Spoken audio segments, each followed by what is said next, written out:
Hello. The Divine Code reading for February 19th, pages 513 and 514. We are in Chapter 4, Precepts Related to Marriage, Fornication, and Divorce. Topic number 3. A woman, as well, should endeavor to marry a man and establish a family, as this is God's will and a fulfillment of the injunction to make the world settled. See Beit Shmuel Ebenezer 1:2, which discusses if women are obligated to make the world settled, and deliberates based on two answers in Tosafot, of which one follows the same line of logic as Rambam, as explained earlier in footnote 126. Megan Avraham Orahakaim 153:9 states with apparent simplicity that a woman has this obligation, and the later authorities agree. Based on the above exclamation of footnote 126, that was in yesterday's reading, the only practical question is regarding a Jewish woman. But for Jewish men and women, all opinions agree that there is a general logical obligation for all who are able to make the world settled. In this manner, as long as it does not cause pain or distress for one involved. But disregarding this obligation on account of a wrong viewpoint or illegitimate reasons is morally a sin. So, on the level of an actual mitzvah, of an actual divine commandment, that obligation is on the Jewish man to be fruitful and multiply. It's not on the Jewish woman. The Jewish woman has the intellectual obligation. So it's not a divine commandment. It's just a logical thing that the woman should also want a settled world. Likewise, for Gentile men and women, there is the intellectual obligation, the logical obligation that they should want the world to be a settled place, and therefore they would look for marriage and family.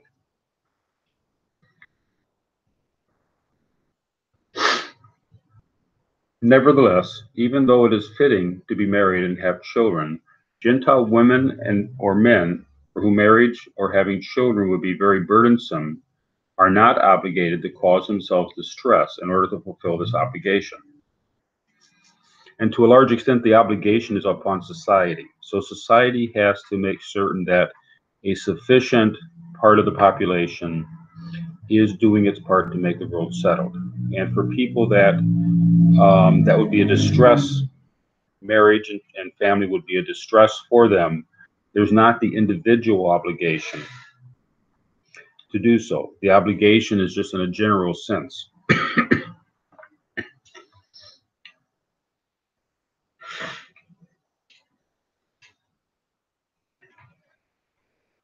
See Tractate Yevamot 65b in regard to the wife of Rabbi Kita, who had great pain from childbirth and then drank a substance that made her sterile after verifying that it was permitted for women. So it is permitted, and this will be discussed later on in the area of birth control, that it is permitted to, if it creates distress upon a person, birth control is permitted. It has been previously explained in Chapter 3 that a woman is only considered fully married if she has normal relations with an adult male whom she is permitted to marry, with her consent and with their intention for marriage. If, however, she only goes through the formal wedding ceremony, she is not yet considered fully married. It is appropriate for Gentiles to establish wedding ceremonies so that their marriages will be obvious and known to all. And this is part of the we saw regarding the slaves, is that public knowledge is an important part of being considered married. If there's not public knowledge, if it's all done in secret, then that's not really it could be considered marriage, but it's not the same. It's not considered a full marriage unless it's public knowledge. The ceremony, such as a wedding canopy, and Rashi on Genesis chapter 6, verse 2 cites this custom before Noah, is a betrothal of the bride, and afterwards she becomes fully married by marital relations with her husband in private. Still, a Gentile man and woman, if a Gentile man and woman both consent to live together, and this applies to societies such as today's Western cultures, where such a concept is accepted by the public as normal. But in societies where the public does not accept this as normal state of marriage, but rather a type of licentiousness, the couple's private decision does not make the woman completely married. So if another man cohabited with her, he and she would not be liable for a capital punishment as adulteress. So it depends on the society. Whatever the society considers normal for a committed marital relationship. If a society considers living together to be okay and can be considered a marital relationship, then they would be considered married within that society. If the society does not consider that to be okay, but rather sees living together as licentiousness, living in sin, then they would not be considered as married. So it depends on the society, and that goes into the public knowledge of the marriage.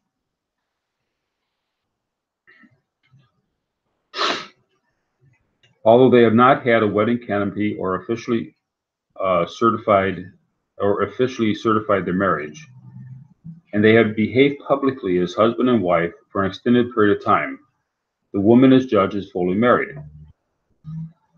Since it is assumed that a woman and man living together in this way have had relations with the intent of marriage. And marriage means they intend on a permanent, regular bond, which would be considered the marital bond. And it's assumed that if people have been living together as husband and wife, even if they're not officially married, they're considered to be as husband and wife, as being married.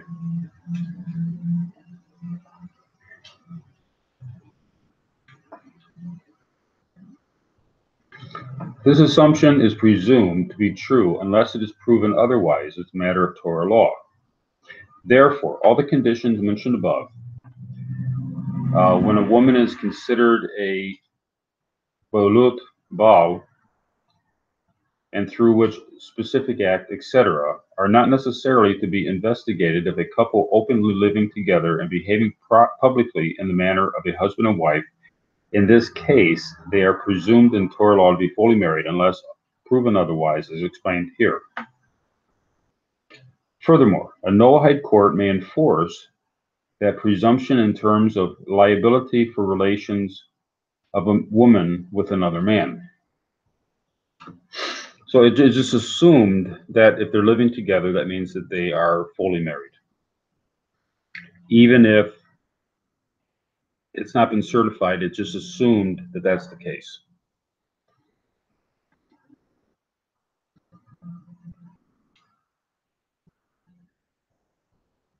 Therefore, she is also judged accordingly. While she is known to be living together with her marital partner, she is forbidden for any other man. This applies even if she and her domestic partner have not had normal relations for the sake of marriage, and even if he is not physically capable of engaging in marital relations due to illness or advanced age, and certainly if they have a wedding ceremony or are registered as married. So even if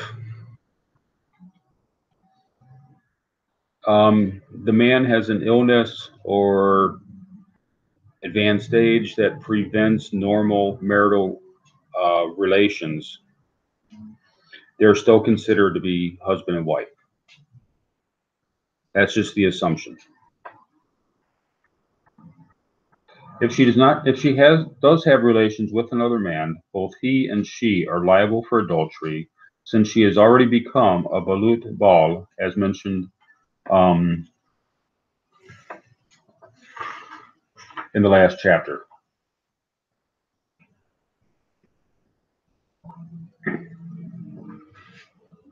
And these are described more in Rambam, The Laws of Marriage, Chapter 1. Thank you.